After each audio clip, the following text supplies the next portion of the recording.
भारत में यूरोपीय व्यापारिक कंपनियों का आगमन एक ऐसा सेक्शन है इंडियन हिस्ट्री का कि ये प्रीलिम्स में ना बहुत ज्यादा सवाल पूछे जाते हैं। पुर्तगीज, डेन, पुर्तगीज, डच, अंग्रेज, डेन और फ्रेंच। डच वाली नीदरलैंड और डेनिश वाले ये है ना, ये क्रम है इनका आने का। और ये प्रीलिम्स के पॉइंट ऑफ व्यू से बहुत इंपॉर्टेंट है। ईस्ट इंडिया कंपनी के आगमन के बारे में मैंने अपने 2 लेक्चर में आपको पूरा डिटेल में बता दिया है। अब आगे के 3-4 लेक्चर्स बाकी यूरोपीय कंपनियों के बारे में हैं। इसमें से आज का लेक्चर और ये कल वाला 2 लेक्चर होगा पुर्तगालियों के बारे में। ठीक है, तो पुर्तगालियों का इतिहास भी ईस्ट इंडिया कंपनी से थोड़ा सा कम नहीं, थोड़ा सा ही कम है, बहुत ज्यादा कम नहीं है। और प्रीलिम्स पॉइंट ऑफ व्यू से पुर्तगीज भी बहुत इंपॉर्टेंस रखते हैं। हर आप एग्जाम में देखेंगे चाहे आईएएस विशेष का हो, एक आध साल में एक दो सवाल पूछा ही जाता है। ठीक है, तो ये टॉपिक भी प्रीलिम्स के पॉइंट ऑफ व्यू से आपको बहुत इंपॉर्टेंट रखते हैं। साथ में इसके कई सारे फैक्ट्स आप मेंस में लिख सकते हैं, उसमें जो एड ऑन करते हैं वो आपके लिए काम आएगा।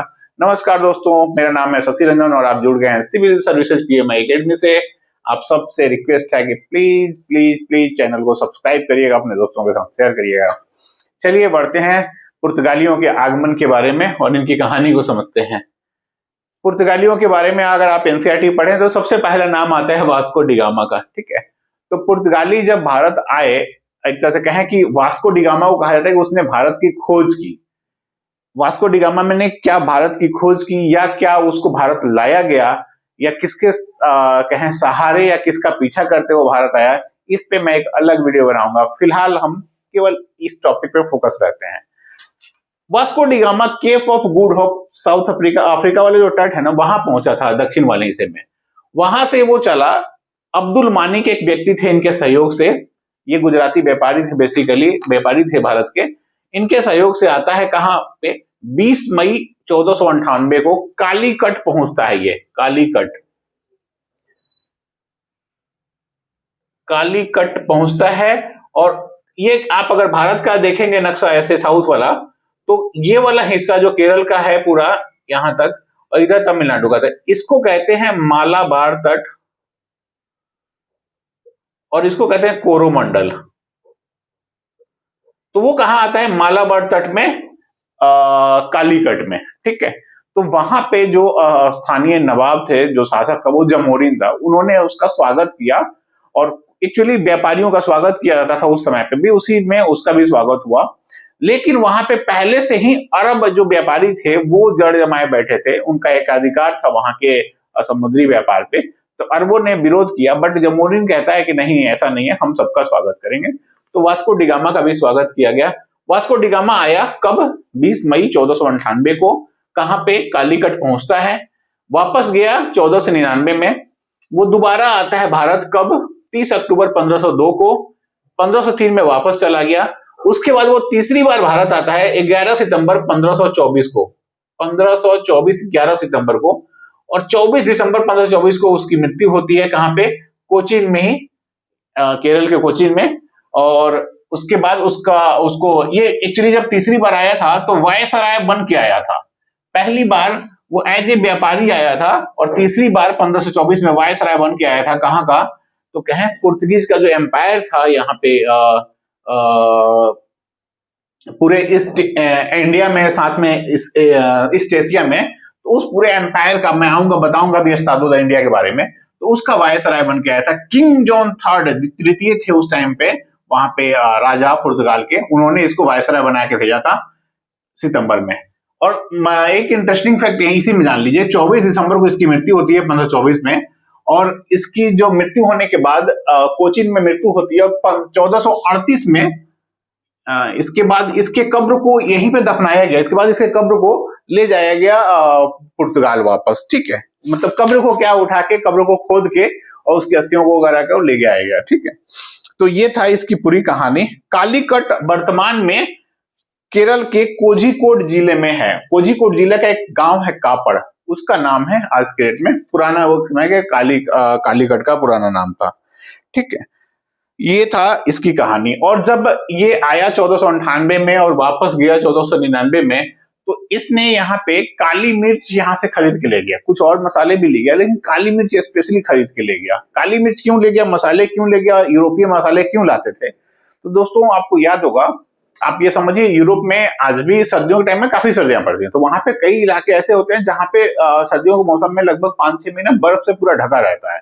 आज भी आप हमारे अपने देश में ही आप जाएंगे उत्तरी भागों में जहाँ पे हिमालय का पूरा बर्फीला रीजन है, तो अमूमन खासकर ये शिमला मनाली से ऊपर जाएंगे तो वहां पे बर्फ जम जाता है। बर्फ जमने के बाद क्या होता है, लोकल, वैसे यूरोप में भी बर्फ जमता था, तो वो लोग क्या मांस बहुत खाते थे यूरोपीय, तो मांस खाते थे, तो जो मांस जिस भी जानवर का मांस वो खाते थे उसको काट के रख देते थे, तो वो क्या होता था, खराब होने लगता था। तो वो खराब ना हो, टेस्ट भी बना रहे, तो वो क्या करते थे, मसालों में काली मिर्च में लपेट के ना रखते थे उसको, सुरक्षित रखने का एक साधन था, इसीलिए वो मसालों का ज्यादा व्यापार करते थे शुरू में। ठीक है, तो जब वो आया और काली मिर्च लेके गया कौन, वास्को डी गामा, तो उसको 60 गुना फायदा हुआ, 60 टाइम्स। आप सोचिए, एज ए व्यापारी वो आया था और किसी व्यापारी को 60 गुना फायदा हो तो क्या होगा उससे।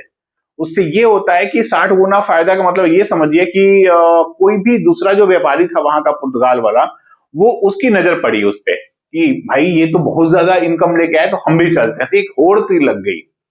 ठीक है, तो जब ये भारत आए थे पुर्तगाली, तो इनके कहें, अब आते हैं आगे बढ़ने से पहले फैक्चुअल एक उद्देश्य के बारे में भी जान लेते हैं, क्योंकि आप इसको भी बहुत इंपॉर्टेंट है। पहला इनका उद्देश्य था व्यापार करना, दूसरा था उपनिवेश या साम्राज्य विस्तार करना, और तीसरा था ईसाई धर्म का प्रचार करना।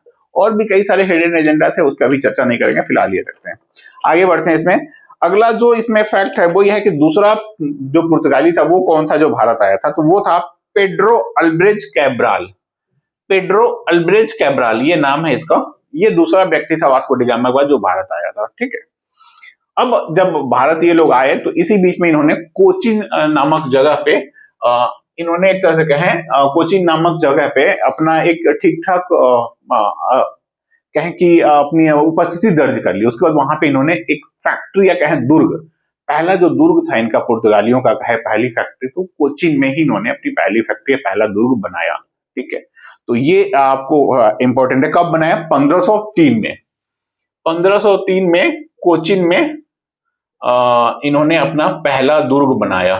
ठीक है, तो इसके बाद इनका फैलने का सिलसिला, भारत में प्रभाव जमाने का सिलसिला वो शुरू होता है।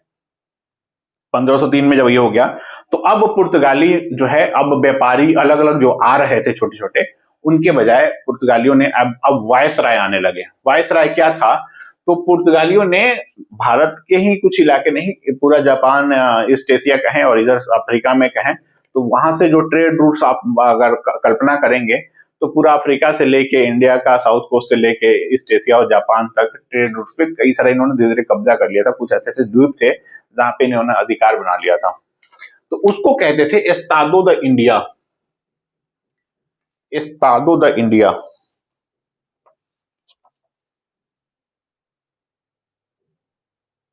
एस्तादो द इंडिया।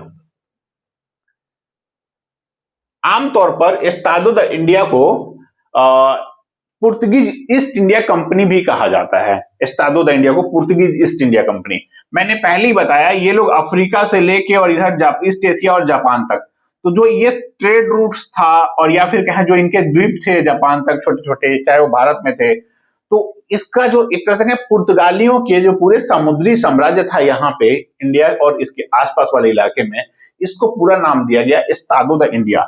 कई बार इसको आप ऐसे समझिए, पुर्तगीज ईस्ट इंडिया कंपनी, जैसे कि इंग्लिश ईस्ट इंडिया कंपनी थी वही, लेकिन इंग्लिश ईस्ट इंडिया कंपनी क्या थी, एक व्यापारिक कंपनी थी। उस व्यापारिक कंपनी के चार्टर पे हस्ताक्षर किसने किया था, महारानी ने, यानी इंग्लैंड के सम्राट ने। ये कोई व्यापारिक कंपनी नहीं थी, ये बेसिकली डायरेक्ट कंट्रोल में था किसके, पुर्तगाल के राजा के। एक तरह से कहें ये ट्रेडिंग कंपनी भी था और साथ में मिलिट्री कंपनी भी था, तो इसके पास ट्रेडिंग और मिलिट्री दोनों रोल थे। तो जो इसके सैन्य कमांडर हुआ करते थे वो भी ईस्ट इंडिया कंपनी की तरह ही हाईली मिलिट्री ट्रेंड भी हुआ करते थे। तो एस्तादो द इंडिया को आप पूछे कि क्या ये ईस्ट इंडिया कंपनी की तरह पूरी तरह से एक तरह से व्यापारिक कंपनी थी, तो नहीं, ये व्यापारिक कंपनी नहीं थी। ये वहां के सम्राट या राजा के नियंत्रण में स्थापित एक ट्रेडिंग और मिलिट्री कहें बॉडी था, है ना, कंपनी नहीं कहें, बॉडी थी। तो इस बॉडी में क्या होता था, एक तरह से संस्था था ये, है ना। इसको दायित्व था कि पूरा ये ईस्ट इंडिया का जो पूरा ईस्ट इंडिया वाला साम्राज्य है, इसको संभालना, ये दायित्व था इस्तादो द इंडिया पे, ठीक है। तो इस्तादो द इंडिया के वायसराय के रूप में जब इसका किसको पहला भेजा गया, तो फ्रांसिस्को द अल्मेड़ा, फ्रांसिस्को द अल्मेड़ा को 1505 से 1509 में रहा, ये पहला फर्स्ट वायसराय था, ठीक है। कहाँ का, किसका, पुर्तगीज के जो भी उपनिवेश थे वो भारत इस्तादो द इंडिया के लिए, तो इसके इस्तादो द इंडिया के संदर्भ में ये पहला वायसराय था जो आया था भारत, ठीक है। तो ये है इस्तादो द इंडिया का इनकी हिस्ट्री, है ना। और ठीक है, ये तो मैंने बता दिया। और ये कब तक चला इस्तादो द इंडिया, ये इसकी स्थापना कब होती है, 1505 में इस्तादो द इंडिया की, और ये चला 1961 तक। आपको याद होगा गोवा पर जब पंडित नेहरू जी के समय में आक्रमण किया गया, तो उसके बाद जब गोवा को भारत में पूरी तरह से मिला लिया गया, तो इस्तादो द इंडिया को भी वहां पे पुर्तगालियों ने खत्म कर दिया। तो ये था इसकी पूरी कहानी। अब आते हैं अल्मेड़ा पे, नाम ही है अल्मेड़ा, फ्रांसिस्को दी अल्मेड़ा। कार्यकाल क्या था, 1505 से 1509। क्या था ये भारत में पहला पुर्तगीज वायसराय था। किसके लिए, इस्तादो द इंडिया को संभालने के लिए, ठीक है। यानी कि जो इनका पूरा समुद्री साम्राज्य था पुर्तगालियों का, अफ्रीका से लेके जापान तक भारत होते हुए, वो आगे मैं बताऊंगा। इस्तादो द इंडिया का कैपिटल था गोवा। जब इन्होंने गोवा पर अधिकार किया तो गोवा को कैपिटल बना दिया, ये ऑलमोस्ट कैपिटल ही रहा इनका, ठीक है। तो ये था इस्तादो द इंडिया में जो वायसराय आया फ्रांसिस्को द अल्मेड़ा, तो उसने सबसे पहला कुछ काम किया कि अपने जितने ठिकाने थे उसको मजबूत करता रहा। व्यापारिक दृष्टि से इनका पुर्तगालियों के ना, जैसे अंग्रेजों का ध्यान था कि हम लैंड यानी जो स्थलीय भूभाग है उस पर कब्जा करेंगे। इनका दिमाग में था कि हम स्थलीय पे नहीं निपट पाएंगे, क्योंकि उस समय में अलग अलग राजा भी थे, मुगलों का भी शासन था।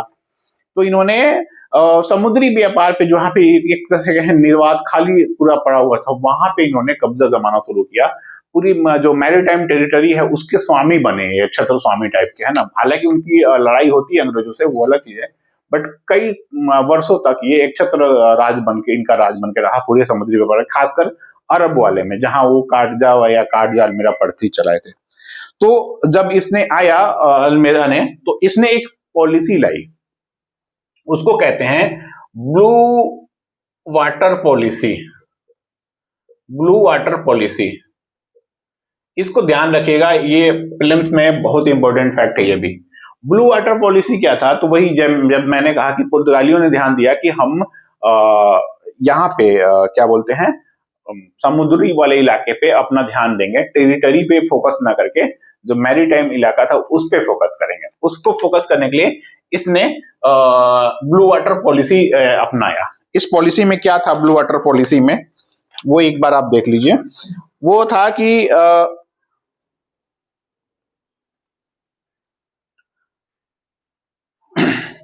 कमर्शियल और मिलिट्री का जो ब्लू वाटर पॉलिसी में इसने ये था कि समुद्री पूरे इलाके में समुद्री इलाके में पूरा का पूरा अपना वर्चस्व स्थापित करना। इन्होंने एक पद्धति लाया, उसको कहते हैं कार्टज अल्मेड़ा पद्धति कहते हैं, कार्टज, ठीक है। तो कार्टज अल्मेड़ा पद्धति में क्या था, कार्टज में कि ये एक परमिट जारी करते थे। यदि किसी को अरब सागर या हिंद महासागर के और इलाके में, ये बेसिकली आप कहें तो मलक्का, होर्मुज, कई सारे जल संधियों पे इन्होंने अपना अधिकार जमा लिया था। तो अगर आपको समुद्री व्यापार करना है, इवन अकबर को भी समुद्री व्यापार करना था या मुगल सम्राट को भी, तो इनको परमिट लेना पड़ता था, किससे, पुर्तगालियों से। शुरुआत किसने किया कार्टजा का, तो अल्मेड़ा ने शुरुआत किया था, 1505 के आसपास ही शुरुआत कर दिया था उसने। और ये फोकस किया बेसिकली पूरे सी वाले जो समुद्री इलाके में जो ट्रेड हो रहा था उस पे। तो मान लीजिए कार्ड्स को एक शब्द में पूछे तो क्या था, ये ट्रेडिंग परमिट था कि यदि आपके पास परमिट है, मान लीजिए, तो आप जब जाएंगे अपने जहाज के साथ व्यापारिक वस्तु लेके अरब सागर में, तो पुर्तगाली उसको नुकसान नहीं पहुंचाएंगे, कोई और हमला नहीं करेगा, सुरक्षा भी देंगे, और आप सुगमतापूर्वक जहां भी आपको एक्सपोर्ट करना था, आपका ट्रेडिंग जो माल है वो वहां पहुंच जाएगा। लेकिन अरब सागर में गुजरने से पहले आपको एक परमिट लेना पड़ता था, वो उसका नाम था कार्ड। इसको कई बार कार्ड अल्मेड़ा पद्धति भी कहते हैं, इसी ने शुरुआत की थी, इसीलिए अल्मेड़ा ने, है ना, फ्रांसिस्को दी अल्मेड़ा ने। तो इसमें आप एक तरह से कहें, ये लोग एक तरह से टैक्स देते थे पुर्तगालियों को, और उसके बाद वो उस अरब सागर से होके जाते थे। तो मुगलों को भी ये टैक्स देना पड़ा था, किसे, कार्ड वाला टैक्स जो कहें, ये परमिट लेना पड़ता था और टैक्स देना पड़ता था किसको, पुर्तगालियों को। तो ये था पूरा इसका पॉलिसी। ब्लू वाटर पॉलिसी में 3-4 चीजें हैं। पहला ये था कि नोवल पावर था पूरा, मतलब समुद्री इलाके में नेवल पावर स्थापित करना, सी ट्रेड पे मोनोपोली स्थापित करना, और कार्टेज सिस्टम जो इसकी थे। तो इसने अल्मीरा ने 3 अपनाया था ब्लू वाटर पॉलिसी में। 3 चीजें थी इसकी। एक, पूरा सी ट्रेड पे मोनोपोली स्थापित करना, वहां पे सैन्य उपस्थिति दर्ज करना, और साथ में नए नौसैनिकों की ठीक ठाक संख्या बढ़ाना, और कार्ड वाला सिस्टम ये लागू करना, ताकि उसका जैसे सेना वगैरह रख रहा है तो उसको खर्चा भी आएगा, तो उससे उसको बेनिफिट मिले। तो ये था पूरा इसका। दीव पे कब्जा करता है कौन, 1509 में, लास्ट में ये जाते जाते 1509 में दीव पर कब्जा करता है।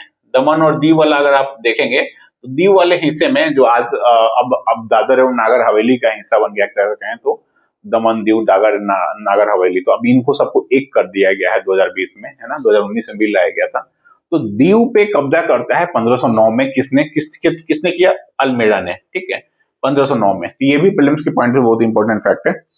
दीव का लोकेशन आप देख लीजिएगा, 3 साइड से बेसिकली ये कहें तो गुजरात में काठियावाड़ वाला जो इलाका है यहाँ पे, तो यहाँ पे 3 साइड से घिरा हुआ है समुद्र से, और एक साइड से गुजरात के काठियावाड़ी इलाके में जमीन से इसका हिस्सा लगता है। तो वो बेसिकली इनका स्ट्रेटेजिक लोकेशन सिद्ध हुआ दीव, ठीक है। तो ये चीजें थी, और दीव पे जब इनका कब्जा हो गया तो ये अरब सागर में पूरा शक्तिशाली हो गए थे। उसके बाद धीरे धीरे हिंद महासागर का भी पूरा हिस्सा इनके हाथ में आ गया। इसके बाद 1503 लिखा हुआ है, ये 9 है बेसिकली। दीव पर कब्जा करने के लिए इन्होंने तुर्कियों को, गुजरात के कुछ व्यापारियों को और मिस्र की इनकी संयुक्त सेना को हराया था। किसने, फ्रांसिस्को दी अल्मेड़ा ने। इसके बाद कार्यकाल जो दूसरा वायसराय बनता है वो था अल्बुकर्क, अल्फांसो डी अल्बुकर्क, 1509 में आता है। और इसने आया तो ये पहला काम, समुद्री जो शक्ति थी अपनी मजबूती बनाया, तो पहला काम 1510 में गोवा पे अधिकार करता है। गोवा पे अधिकार करने के बाद पुर्तगाली गोवा को अपना कैपिटल बना दिए, एस्टाडो द इंडिया का कैपिटल हो गया।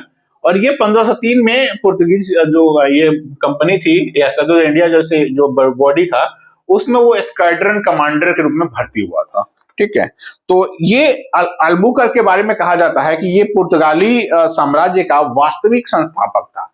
वास्तविक संस्थापक कैसे, क्योंकि ये अल्फांसो ये अल्मेड़ा जो था ये आया तो ये बेसिकली नियंत्रण स्थापित करने में लग गया और एक अपना ठिकाना ढूंढता रहा, ठीक है। दीव पे कब्जा किया, लेकिन दीव उतना स्ट्रेटेजिकली इंपॉर्टेंस नहीं रखता था। गोवा आप देखेंगे तो पूरा सेंटर में था उधर से, है ना। तो गोवा पे इन्होंने इस अधिकार किया, और उसके बाद इसको वास्तविक संस्थापक क्यों माना था, तो इन्होंने गोवा को बसाया भी। ये क्या करता है कि कहता है कि ये जो पुर्तगाली हैं, खासकर जो निम्न वर्गीय पुर्तगाली थे, उनमें से कईयों को भारत लाता है। सरकार का तो समर्थन था ही इन लोगों के पास, तो वो आते हैं भारत, और स्थानीय जो महिलाएं थी उनसे विवाह करने को प्रोत्साहित करता, अलग अलग तरीके से लालच देके, और एक हाइब्रिड नस्ल पैदा करता है यूरेशियाइयों का, ठीक है, जिसमें यूरेशिया मतलब यूरोप और एशिया का, है ना, एक हाइब्रिड नस्ल पैदा करता है। और वहां पे साथ में ईसाई धर्म का प्रचार भी ठीक ठाक होने लगा। व्यापार और उपनिवेश का काम तो हुआ ही हुआ। सेना में भारतीयों की भर्ती भी करी, खासकर गोवा और दीव वाले इलाके से, तो उनको हाईली पेमेंट भी दिया कि ताकि वो अट्रैक्ट हो।